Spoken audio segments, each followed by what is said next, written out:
Hello, folks. This is Santosh Shiva. Welcome to another episode of RunYogi Diaries. In this show, I bring you conversations with people on a journey of fitness and well being.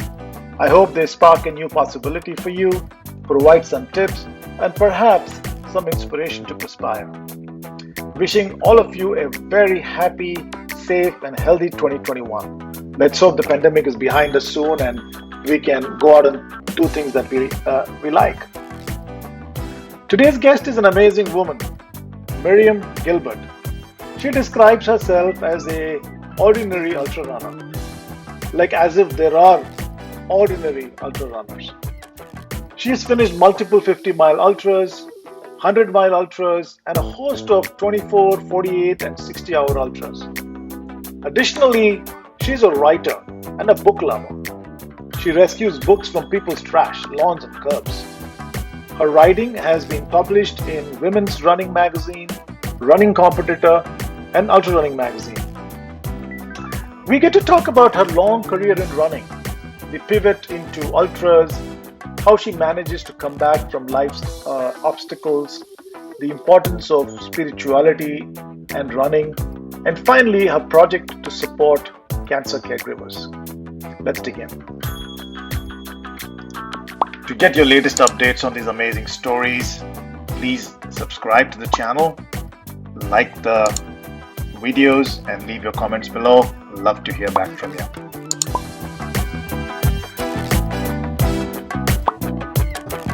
Welcome to RunYogi Diaries, Miriam. Thank you. I'm happy to be here. Thank you for inviting me. I look forward to our chat. Yes, it's a pleasure having you. You're such an accomplished recreational athlete. You have you're a writer, and you're doing some great stuff in terms of using running as for higher causes. So we have a lot of interesting things to talk about and learn from you. So look forward to that. So before that, I want to let you do a quick introduction of yourself, and then we'll jump in. I live in New Jersey, and I'm originally from Connecticut, but I live in New Jersey with my husband, and my children were born in New Jersey. My background is I'm an academic. I taught at universities all my life. I taught college writing. I was the director of a writing center. And then I went back to school and got another graduate degree in theology. And I've been teaching for the last 5 or 6 years theology and world religions. And I've been running over 30 years. That's amazing. And the whole combination of what you do at work, which is spirituality and theology, and what you're doing in endurance is just an amazing area. I personally am so fascinated by it. And we are going to talk about that. But before that, let's you said you're running for 30 years. Let's get into that, right? So 30 years is a long time. That's amazing. And so let's hear about that. Yeah. How did it all start? Yeah, I was running recreationally, when I was young in my 20s. And then I ran my first 5K in 1989 when my daughter was almost 2 years old. And I enjoy running, and it was great. And then that progressed to 10K runs, which I enjoyed. And then I felt like I could run more. So I ran my first half marathon when my son was 6 months old. And I ran a few more, I think maybe a total of 8. And then I thought, I can still run some more. I'm not so tired. I enjoy it. So I ran marathons, and I ran my first marathon in 1993. And I ran. That's 4 years. That's 4 years since you started your running, right? Yeah. And did somebody introduce you to running, or were you already doing that? No one introduced me to running. I never ran when I was a student in middle school or in high school. I played other sports. I played field hockey, basketball, and softball. But in college, I didn't play any sports. But then, there's always something that happens in someone's life that might direct them to running. And for me, it was having my heart broken in college. And so to help me with that, I would run around campus. And I found it very, very comforting and very healing. So running became my medicine. And then I realized that I was pretty good at it. I didn't get tired. I enjoyed it. You sweat your toxins out of your body, your endorphins kick in. And it was good. So then I just continued it. It became a habit, like brushing your teeth, and tying your shoes. And so then I continue. And my husband, my husband now, who was then my boyfriend also in college, we would run recreationally. We would also cycle, go cycling. And then it just something that we became part of my day, Perfect. Yeah, and you guys are college sweethearts. That's so nice. Yes, we met. That's funny. We met in a college history class. Yeah, Nice. it was my senior year, his junior year, and we just met and we fell in love, and we just celebrated 40 years of friendship in November. Wow. And That's we've been married amazing. 36 years. Yeah, so it's really wonderful. Well, congratulations. Yeah. And he's Yeah. been there for me at all my races, all my ultras. He's been on my pacer when pacers are allowed, like at 100-mile ultra, you can have a pacer at mile 50 or so. He feeds me. He drains my blisters. He makes me angry when he doesn't have what I want to eat right then and there. That kind of thing. But it's great. It's really funny. When I told him I was going to run my first 50-miler, I ran the JFK 50, and that was in November of 2005. So I told him around January of that year that I was going to train for my first 50-miler. And he looked at me and he said, "There's no way in hell you're going to finish it." And I was like, "Just because you say I can't, watch me." And I did it. He was so excited for me. So were my kids at the finish. And that was such a great experience. And I got hooked. Wow. I loved being outdoors. I loved being in the trails. I love being with other ultra runners. We're very supportive of each other, and it was my time too with God. It was my conversation with God. And where do I get my strength to run? It doesn't come from me. I'm not responsible for this. It is the strength that I get from God. Without God's strength, I would not be able to cross that finish line. So yeah, and it's a very, very spiritual experience, ultra running for me, very much so.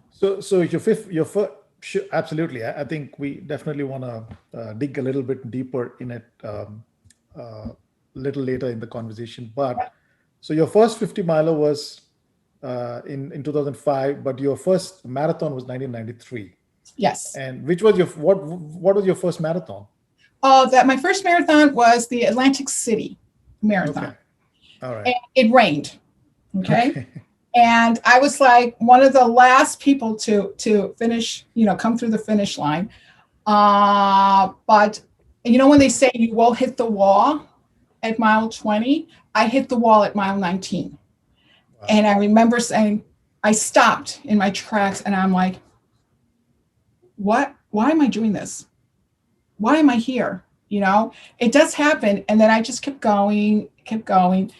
And people on the course were really nice because part of the course took place by the water where some restaurants. So waiters and waitresses would come out and feed us oranges, that kind of thing.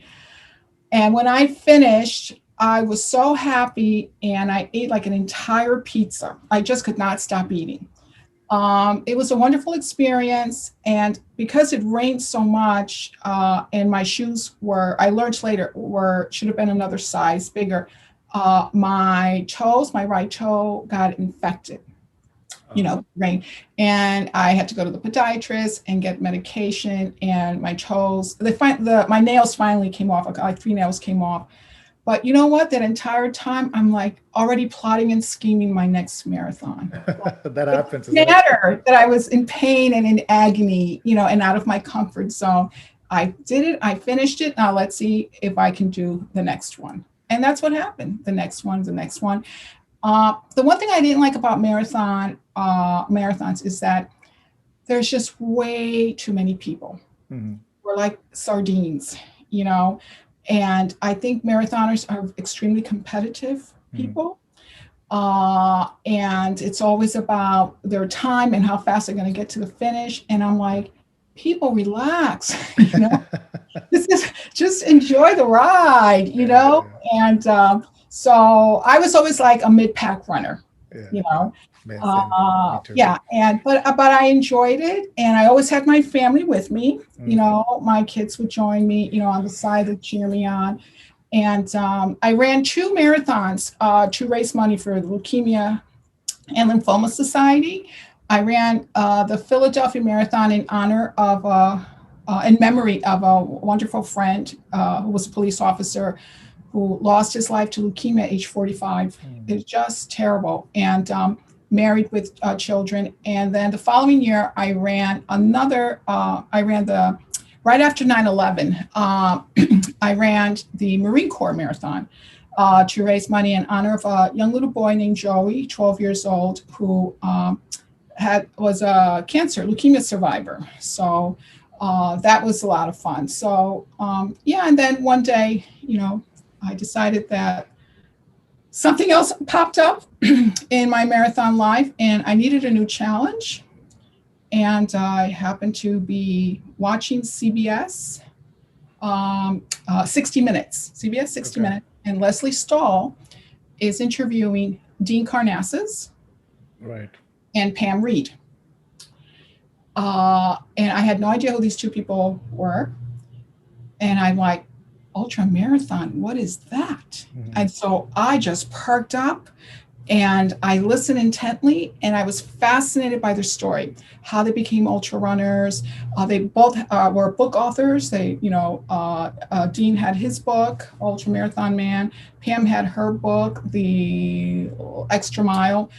And I was so fascinated by their training, what they ate, the miles that they put in. And I said, who does that? Who runs these miles?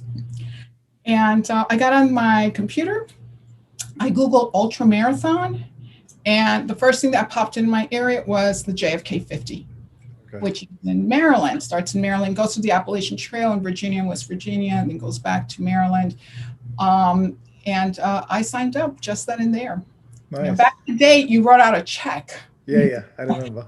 Checks, and you had checks, and you had those very huge, gross, funny looking tags that you would wear on your shoes. Right, exactly. Right? Those were the days. those were the good old days, yeah. And as soon as I finished JFK, we hop in our minivan to get back to the hotel. I was already plotting and scheming my next one. So let's talk about the first, the JFK 50, right? So you signed up in a jiffy. It is an impulse, we can call it an impulse decision, but I think there was a calling already happening. Yeah. And so tell us about that. How was the experience running your first 50 miler? What all did you have to deal with? Well, they gave runners a choice to start at 5 o'clock or 6 o'clock. You got an extra, there was a 14-hour limit and a 12-hour limit. So I said, let's be sensible. It's my first ultra. I'm going to shoot for the 14-hour time limit, and I'm going to give myself 13 hours and 59 minutes to finish. That was my goal. Okay, I just want to finish. It was 23 degrees that morning in the dark. It was November, the week before Thanksgiving. But I had my layers on. I had no idea what I was doing because I had never trained or run in a trail. And that year was a late fall, so the trail was full of inches of leaves, but underneath were rocks that you couldn't see. Some people had poles, but then as soon as the sun rose, it was just a beautiful day, and I chatted with a couple other runners who were experienced, and I just kept going, and I just kept following, and I had no idea where I was, but I was focused. I was focused. I fell twice on a switch, and I fell on a switchback, which is fine. I just scraped my palms. I had gloves on, but I still scraped. And then right as I get to the towpath after 14 plus miles, I tripped on a tree root on the towpath and I went flying. and landed hard. I see a couple of feet looking at me, and there were two other female runners, and they're like, "Are you okay?" I said, "Yeah, I just tripped," and I got up and I just kept going. So for the next, I don't know, 19 miles or so, it's just a tow path, and the last 8 miles, it's rolling hills. At mile 30, my family met me. They met me at 14 at mile 30, and they were like so happy and so impressed that mom was still running, you know. And it was a beautiful sunny day, but it was cold, very cold. And the last 8 miles were rolling hills through residential farmland. And I walked the last 2 miles. I was exhausted. I was freezing. But I was ahead of myself. And because I was ahead of my 13:59 time, I just walked it because I said 2 miles. I know how long that's going to take me, you know, if I walk it. And I made it in 12 hours and 24 minutes and some change. Nice. You know, when I hear your story, it's, you know, it resonates with me. The fact that you have your family come and cheer you. I've always loved that. All my marathons, my girls were a little much smaller than my kids were much smaller. Yeah. So my wife and my kids would come and cheer at different points, and it used to be such a joy. It is. It is. Yes, and even if they didn't want to be there, they pretended that they wanted to. Yeah, exactly. But like my son Sebastian, he's married. He has a beautiful wife. They don't have children yet. They adopted a beautiful dog from Texas. They live outside Boston, and he's a wonderful pacer. He's very calms me, you know, and he reassures me, and he gives me a lot of support. So he's paced me quite a few ultra marathons, 100 milers, at 24 hours. He has paced me. My daughter is very good at changing my socks very quickly, you know, and feeding me and helping me change my clothes. She's very good. My husband was wonderful at filming and making movies, you know, and he's really good at that. And I'm a grandmother now. Congratulations. Yeah, thank you. Yeah, I have two grandchildren. My daughter has two children. My granddaughter Jordan is 5. She'll be 6 in March.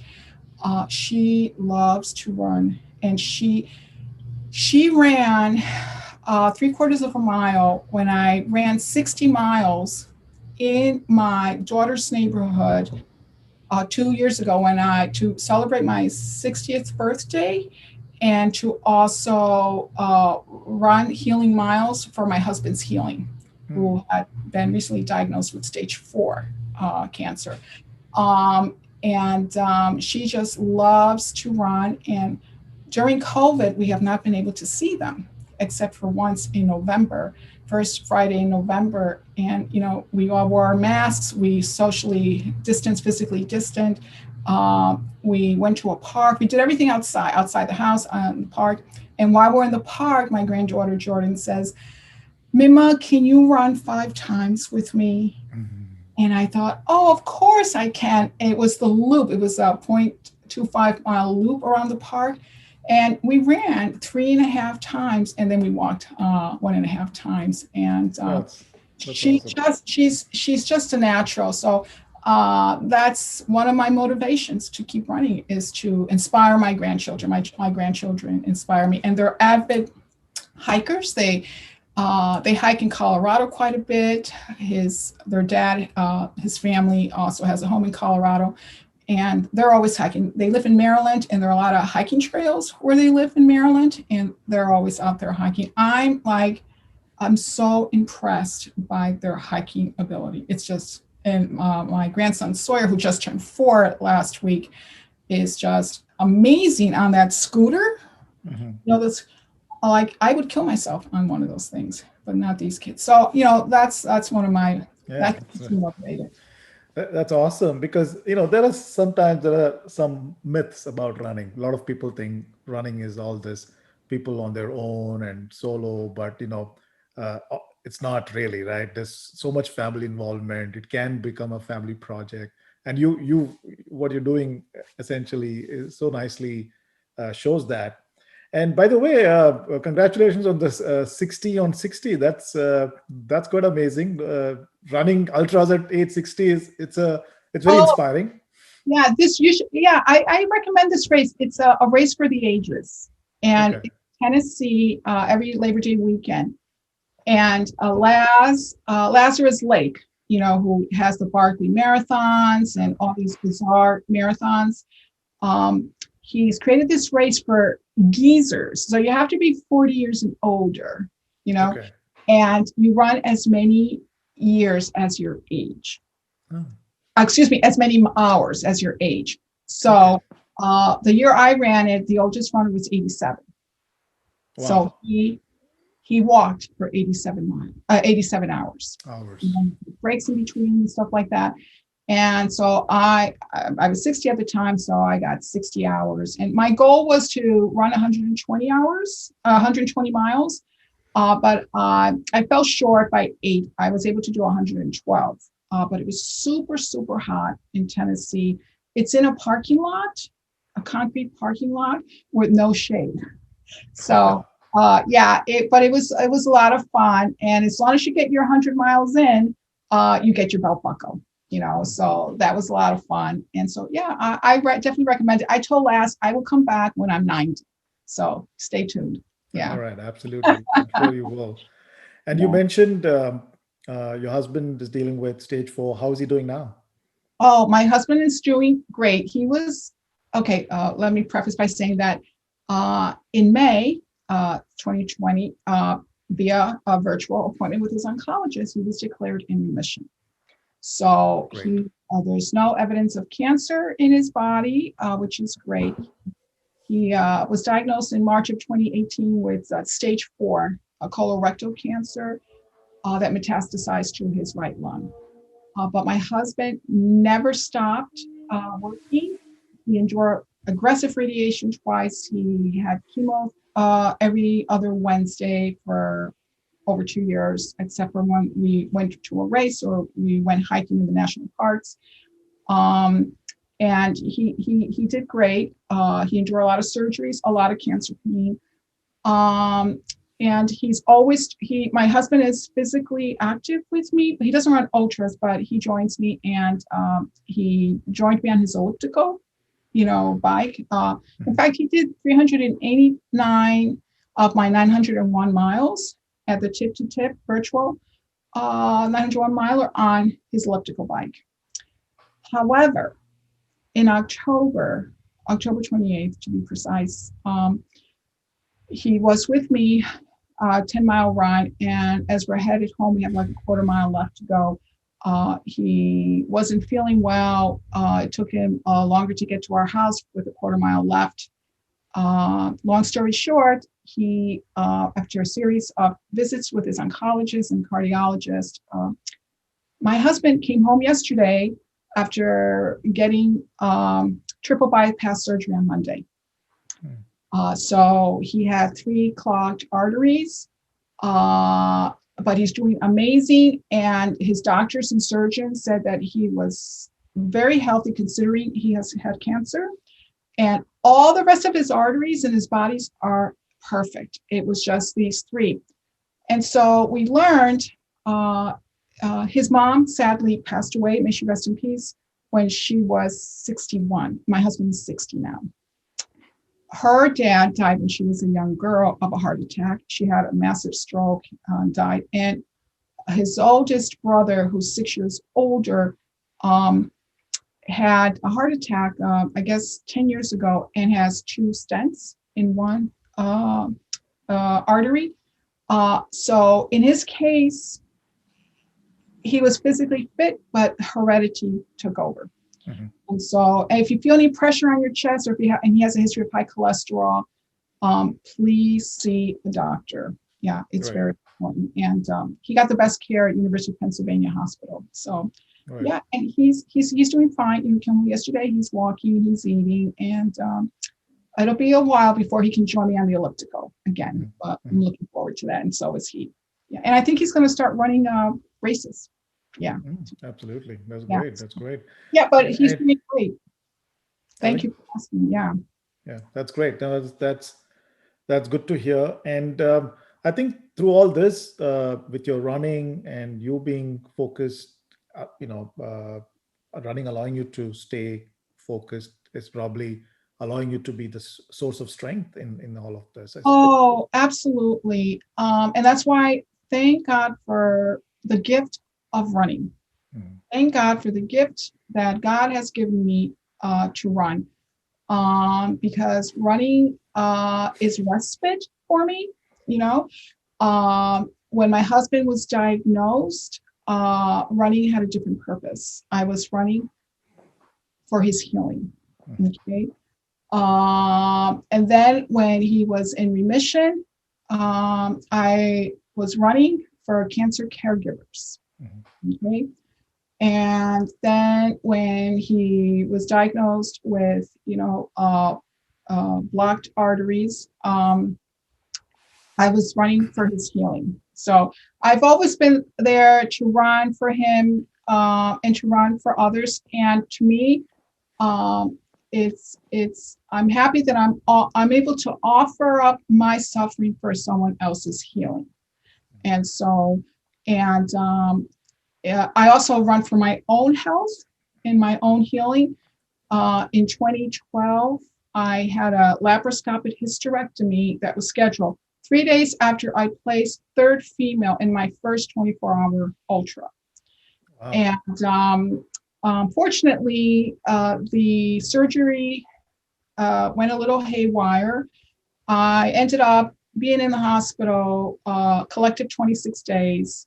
That surgery resulted in a small bowel obstruction. Also, my left ureter was transected, so my body was drowning in urine. Only because my immune system is so strong, it wasn't detected till after a month later when my body went into, I had body chills and a high fever, and that's when it was discovered. But the entire time, through all my surgeries, I did not realize how sick I was. My husband never told me because I was so positive and always joking with the doctors and talking about my ultra running. And I saw my medical nightmare. It was a ultra marathon of a different kind, and I just visualized the finish, crossing the finish at an ultra. And that was how I was going to heal. And the doctors, the surgeons, the urologists, they were just stunned that I was not critically ill or worse. They were just stunned. Like the urologist who came as a consult to the operating room when my husband took me in with my high fever and they took me back to the operating room. He later told my husband and me that he thought I had the hysterectomy the day before, and it was now Labor Day. And he was told, no, she had it August 1st. And he said, this woman should not be alive. But, I had such a strong immune system. So my faith and prayers and the love of family and friends healed me. But ultra running, all my years of ultra running saved my life. And that's the truth. I was in really good physical shape. And guess what? I started to train for my next ultra. And this was what? Which year was this again? 2012. 2012, right. 2012, and I was on medical leave for 6 months, and I started. So that was August 2012. Around January, February, I started again to walk. I was walking around the neighborhood with my baggy sweatpants and my nephrostomy tube, and sort of just to prepare me spiritually, mentally, emotionally for the surgery. And just to pray for the surgeon that would repair me, and for all those that would care for me during this next journey, this next challenge. But around February of 2013, I started training again. It's just by walking, then moving faster and a little bit faster. And I signed up for the Dirty German 50-miler trail ultra, which is outside Philadelphia in Pennypack Park. It was a beautiful day. So you're a strong human being. I'm made of steel, Santo. You're made of steel. Superwoman. Yeah. I think it's hereditary because my mom is 95 and my dad's going to be 90. And awesome. Yeah. So, And I think, what's important also is your will in the matter, isn't it? oh yeah, There is the power comes from your own will to be not be yeah, defeated by some of these difficult yeah. situations. And I guess Ultra teaches you that. Well, ultra teaches you that when you become an ultra runner, you learn patience. And I think that's why I did enjoy marathons, because people are rushing to get to the finish. Mm. They lack patience. Okay, endurance. Life is about endurance.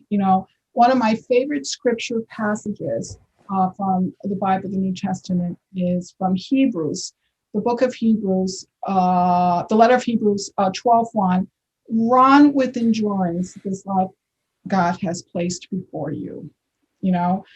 And another one of my favorite scripture passages is from the Old Testament, from the second book of Samuel, chapter 18, verse 23. Come what may, I want to run. And that describes my life. In fact, that's the title of a memoir manuscript that I have finished. But yeah, so endurance, patience, persistence. Persistence is really key.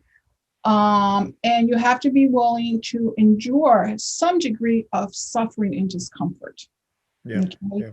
Yeah. And so I think because I already had this in my DNA, endurance and persistence and patience, it makes me a good ultra runner, I think. Yeah. And then my years of ultra running prepare my body physically to endure, yeah, and to meet any challenge that life throws my way, any curveball that life throws my way. Bring it on. Let's work on this together. Yeah, yeah.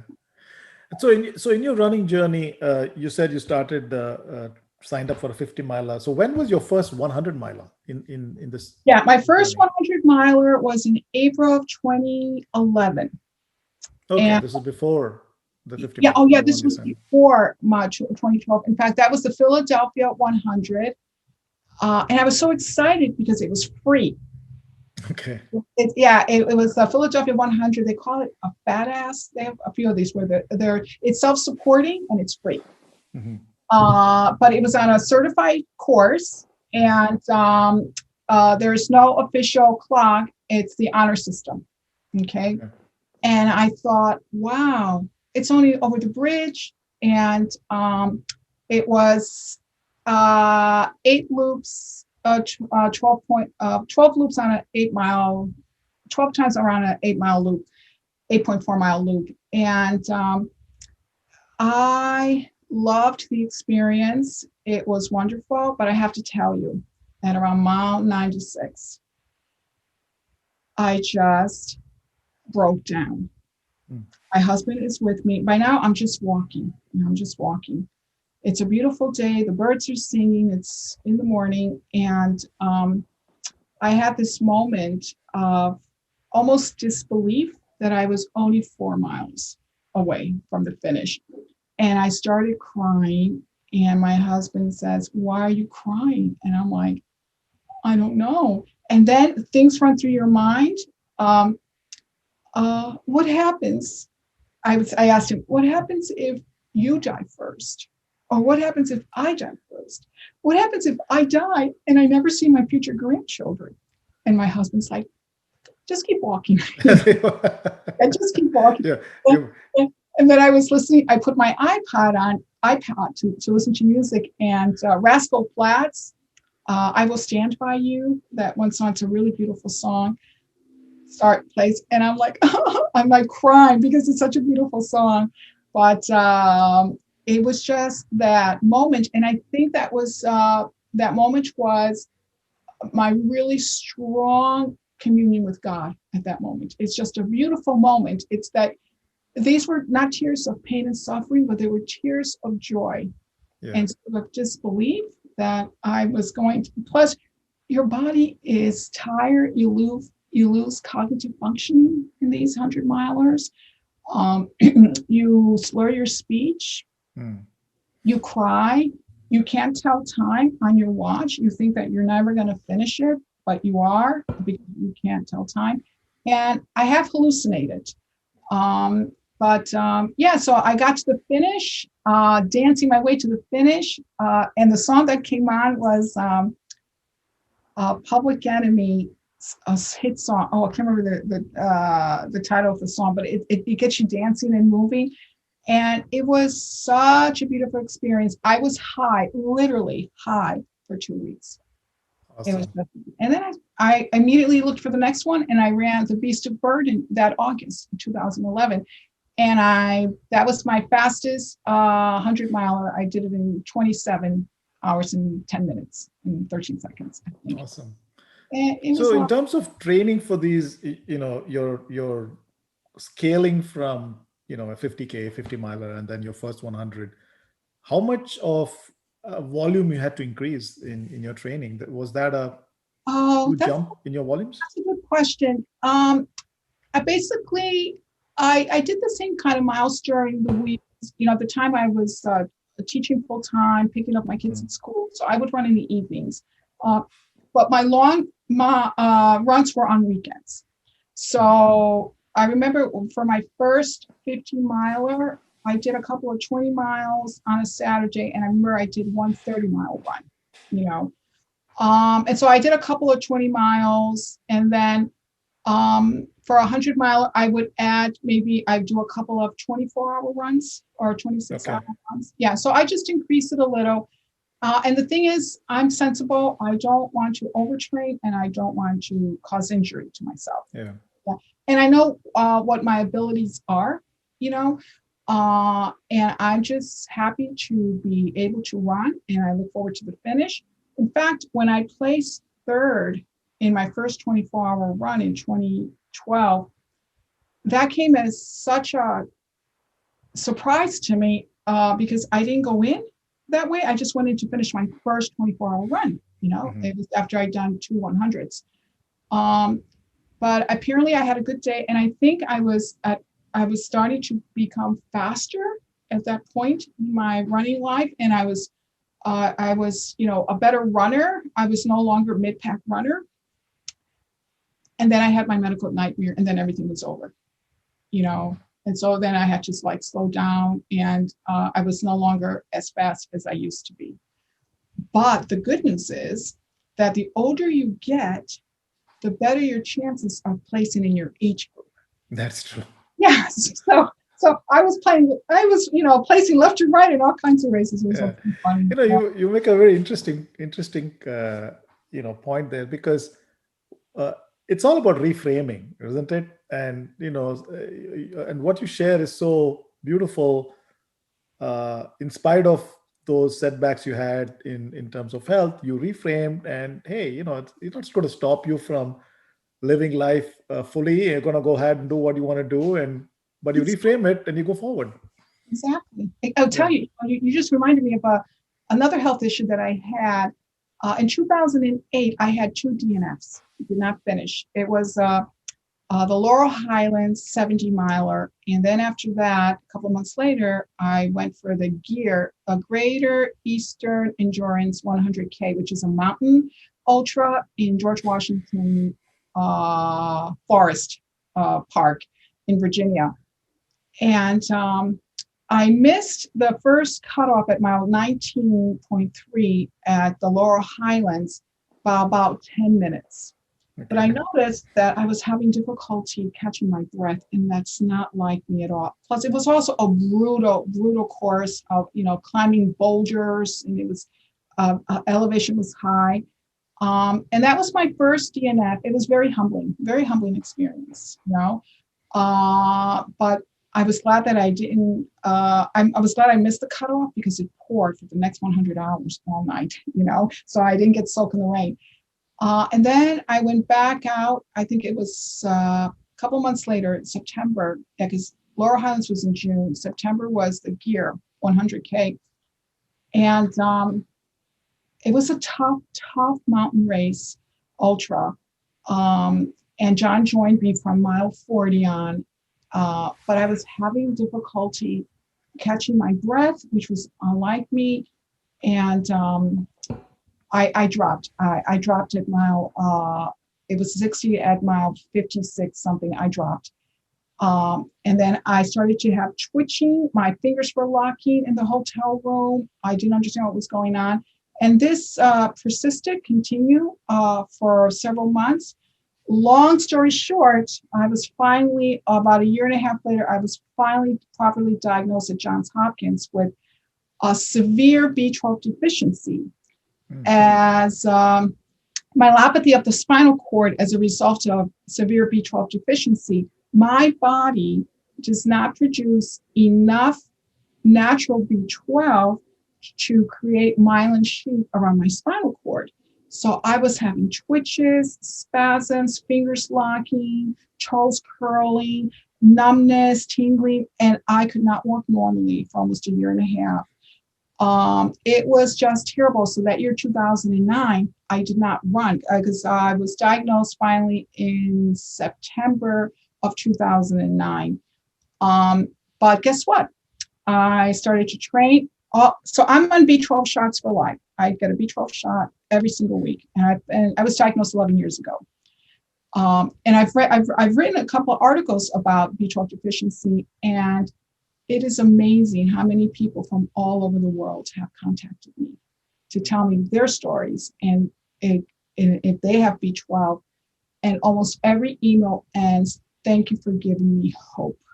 So if we can, give people hope through my health issues, that is okay with me, But I signed up for the North Face 50-mile endurance run, the Washington, D.C. one, but it actually takes place in Virginia.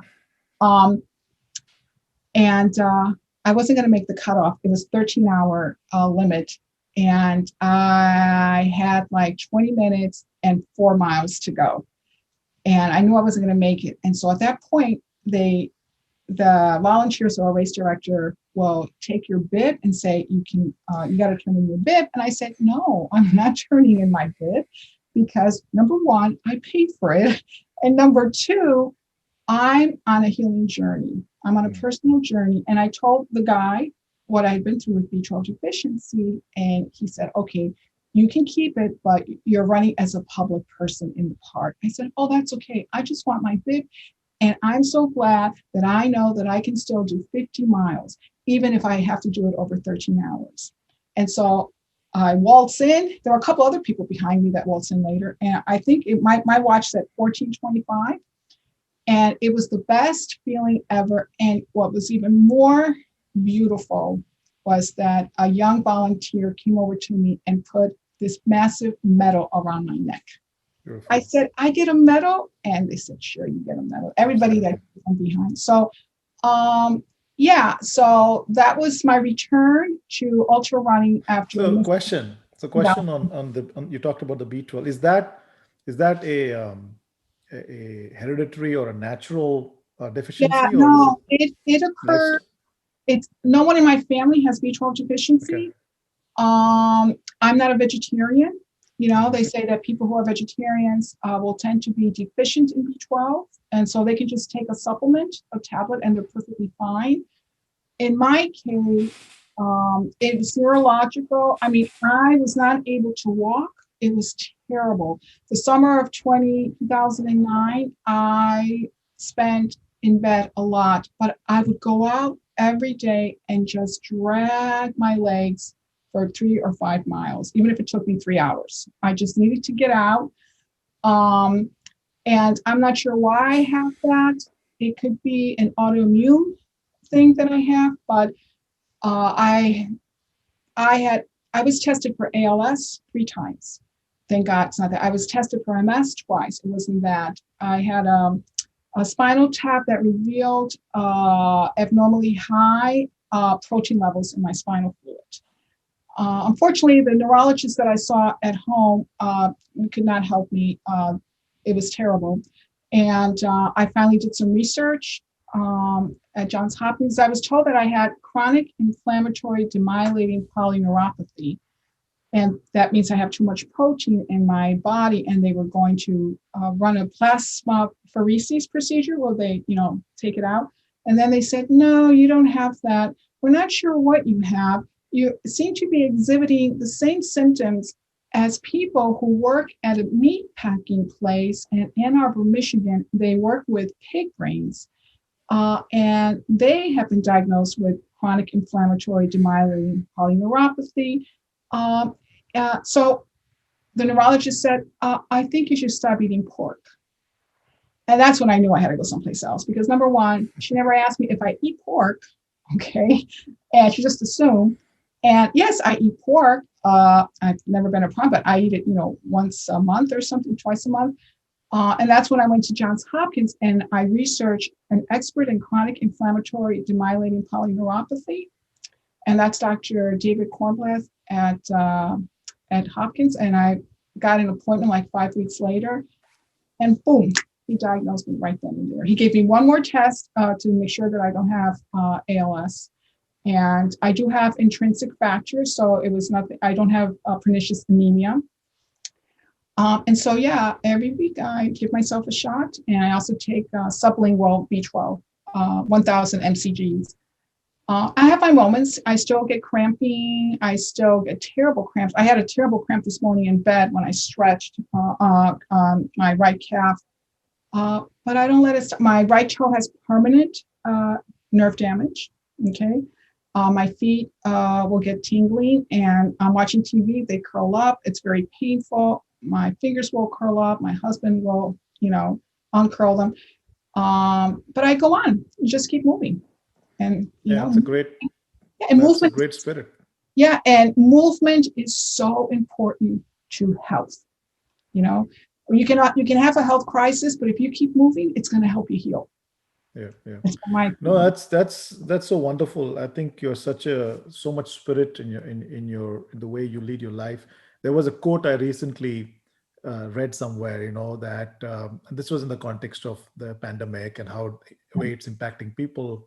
There are some people who are getting very negatively affected by it, and we completely understand and empathize with that. And there are some people who are reframing and reinventing themselves and thriving, and you definitely fall in that category. And so there was a nice quote that I read, which is, you can, in a boiling water, if you put potato, it cooks, but if you put a coffee seed, it spreads flavor. And I said, wow, that's a nice quote that just catches the essence of how different people respond to difficult situations. And you definitely are like a coffee bean, because nothing is stopping you. And you're also, in addition, spreading hope, spreading inspiration to other people. You're not getting stopped by, oh my God, I am so sick and I am going to mope in a corner because life is not being fair to me. But hey, you're like, it's okay. I'm going to get up and run again, and I'm going to keep moving. And I'm going to also help other people who have similar problems to lead a better life and deal with some of the situations. So it's like the coffee bean example here. So thank you for that. Yeah, you summed that up pretty nicely. I appreciate that. Thank you. Yeah. And you also are raising funds for stuff to support cure of cancer, and I'll definitely share that link in the. Well, yeah, it's not for cure of cancer. I wanted to focus on cancer caregivers. Okay. And so these are people, because my experience as a cancer caregiver inspired me to start this. When I became a cancer caregiver, I found that there weren't a lot of support groups for cancer caregivers. I finally found a really good support group called the Well Spouse Association. So what is a cancer caregiver? Can you talk to us about it? Anyone who cares for a loved one who is enduring cancer. Okay. So I care for them. So I'm my husband's cancer caregiver. Okay. All those individuals that bring their loved ones to get chemo, they're cancer caregivers. When my husband was very sick, I had to care for everything, make all the doctor's appointments, get all the test results, speak to all the doctors, make sure that we have the right insurance, drive him here, drive him there, pay all the bills. it's very overwhelming to be a cancer caregiver. It's can also be very isolating because when the word cancer appears, many people sort of turn away. It scares them. So your friends aren't always there for you. And even some family members sort of, decide that they're going to step back a little bit. So even though I have two children, they couldn't always be there to help me out because they have their own lives. They have their own families. They're living states away, which is fine. And it's very depressing to go to a cancer treatment center because there are so many people that are suffering with cancer, all ages, all gender, all races, children, elderly people, young people. And it's really overwhelming. And so I decided that, based on my experience, that I don't want cancer caregivers to be forgotten. Mm-hmm. And so I created Ultra Care for Cancer Caregivers. Last year, this December last year, my husband was still getting chemo. And to help me as part of my respite while taking care of him, and you always worry about the future. What is the future going to hold for my husband? What is the future going to hold for us? When my husband was in a lot of cancer pain, he lost 40 pounds. We could not eat our meals together, It was very, there were many days that I cried, okay? But I have to be strong. And I never stopped running, going out for runs. And my husband was so wonderful. We still went hiking to national parks. He joined me in 4 ultra marathons from 2018 to 2020. He was still there for me. And so I decided, last year I knit a lot of scarves. I knit 9 scarves or 7 scarves. I forget how many. And I knitted them for cancer caregivers. And I knit 2 for my grandchildren. And so one day in December, during the holiday spirit, I knocked on people's doors who were getting chemo while my husband was getting his. I introduced myself, who I was. I'm a cancer caregiver like you.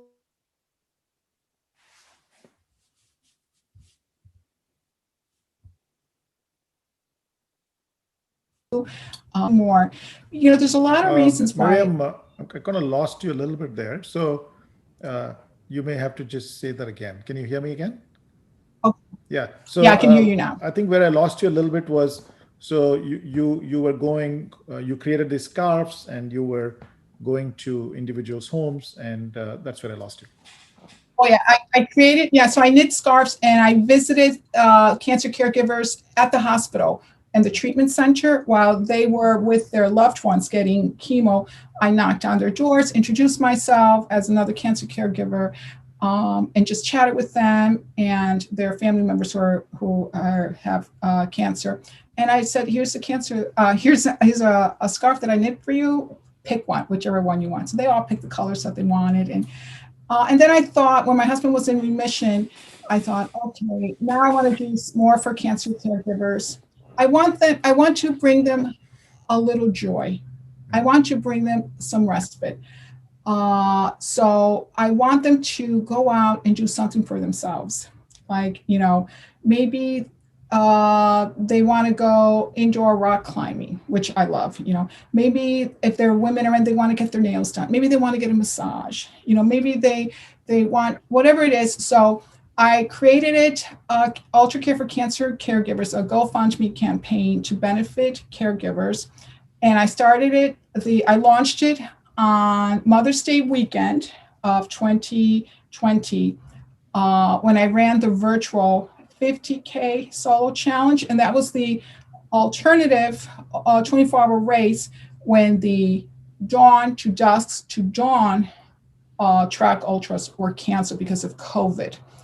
And then, people were donating, and I think 77 or about 75 donors who have donated, and 9 cancer caregivers have been recipient of Nice. the fund. So they get a monetary gift. Very And nice. they're so grateful and so helpful. And eventually what I want to do is I want to make it ultra care for caregivers. Because now I'm also taking care of my husband who has heart disease, you know. And eventually I like to make it a nonprofit organization. Awesome. There's not a lot there's a lot of money given to cancer research, but there are millions and millions of cancer caregivers in this country. And I want to take care of them so that we can take care of our loved ones who are suffering with cancer. No, that's very, very noble. I think very practical as well, right? One is the noble aspect, but also something real, something practical, which gets missed out. A lot of money is spent, is donated on charity to cancer research, as you said. But so I'll definitely share the link Thank you. to this on the show notes, so folks who are listening to this or who are interested can contribute to this. So, we are kind of coming to end of our conversation. It was a wonderful speaking with you. You're such a spirited human being, and you need all the power and the energy to continue doing what you're doing. So that's what we will wish for, and we'll continue to follow your journey. And so is there anything you want to say before we wrap up? No, I, anything else I want to say, to keep you motivated, if you're out there and you're running, and you want to start running, to keep you motivated, please listen to lots of podcasts, listen to this podcast, listen to this YouTube channel. Those are all very inspiring. Watch a lot of documentaries. I watch a lot of running documentaries. I like to watch them right before I have a race when I'm, tapering. Do strength training. If the weather is bad out, get on a treadmill. Unfortunately, because of COVID, I can't go on a treadmill at the gym. Read a lot of books. There are a lot of books to read about running. I've read many books. I also write book reviews of running books for my website, which I really enjoy. Have something that motivates you. For me, another motivating is running so that my grandchildren will also be runners, that kind of thing.